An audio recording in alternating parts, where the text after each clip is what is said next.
So visa bulletin for August 2025. So na-release na sa website. So unfortunately, walang nag-move except dun sa India. So rest of the world, China, Philippines is still the same from July 2025 at this August 2025. So bukod tangi lang yung India, nag-move siya ng at least 1 month. So ito yung final action date for the month of August 2025 visa bulletin.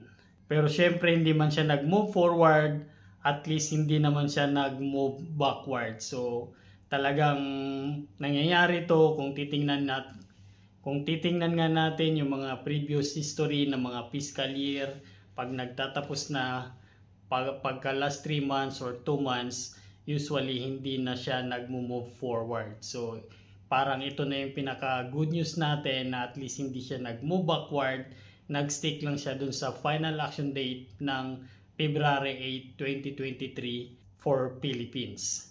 So ito na nga yung ating monitoring from previous month, July, tsaka ito naman yung August 2025. So dito sa employment-based third preference, rest of the world, China, Mexico at saka Philippines ay walang nag-move pagdating dito sa August 2025. Same final action date. So bukod tangi nga yung India, so yung India ay April 22, 2013. So this August ay nagiging 22 May 2013. So bukod tangi nga yung India ang nag-move ng 1 month. So ito yung third preference employment base final action date for the month of August 2025 visa bulletin. So doon naman sa mga naghihintay ng other workers, final action date sa Philippines is almost the same din. So hindi siya nag-move sa other workers Philippines, July 8, 2021 final action date. So bali ito na nga yung pinaka-monitoring natin ng fiscal year 2025 from October to September. So for employment-based third preference, only for Philippines. So ito nga yung mga final action date movement niya. So from October to December, same yung final action date, November 15, 2022. Then January to March, nag-move na naman siya again ng December 1, 2022 final action date. Then pagdating ng April, yun naman yung another movement niya kasama yung month of May 2025, nag-move siya ng January 1, 2023.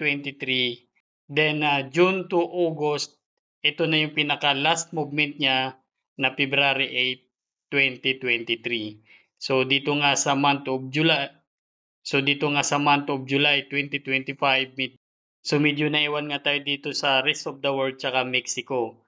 So yung Philippines hindi nag-move dito sa month of July 2025. So ito yung pinaka-last na hihintayin natin. So tulad nga ng sinasabi natin, wag na tayong masyadong umasa dito dahil ito na yung last month ng fiscal year. So most probably hindi na rin to mag-move. Na sana na lang wag na siya mag-move backward kahit mag-stick na lang siya dito with the same final action date ng February 8, 2023. Kung talagang mag-move man yan, siguro bonus na lang yan. Then, yung next fiscal year 2026, yan yung aabangan natin kasi panibagong issuance naman ng number of visa for fiscal year 2026.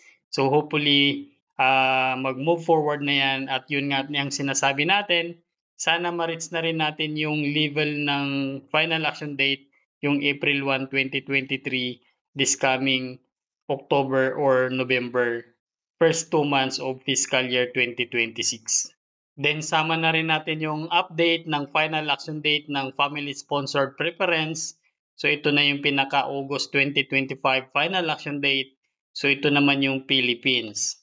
So from F1 to F4, so ito yung mga final action date. So hopefully kung may nag-move man dyan from previous month, so congratulations. then you can proceed to your application. Yun lang yung update natin ngayon for Visa Bulletin.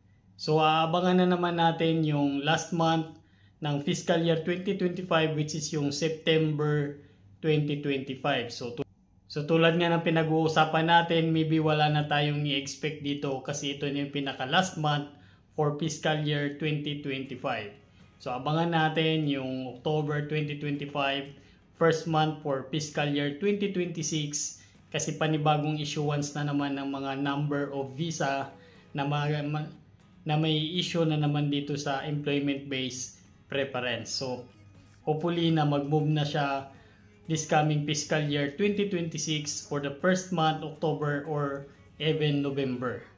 So yun lang yung update natin ngayon guys. Huwag kalimutang mag-subscribe dito sa aking channel. See you next time. Bye-bye!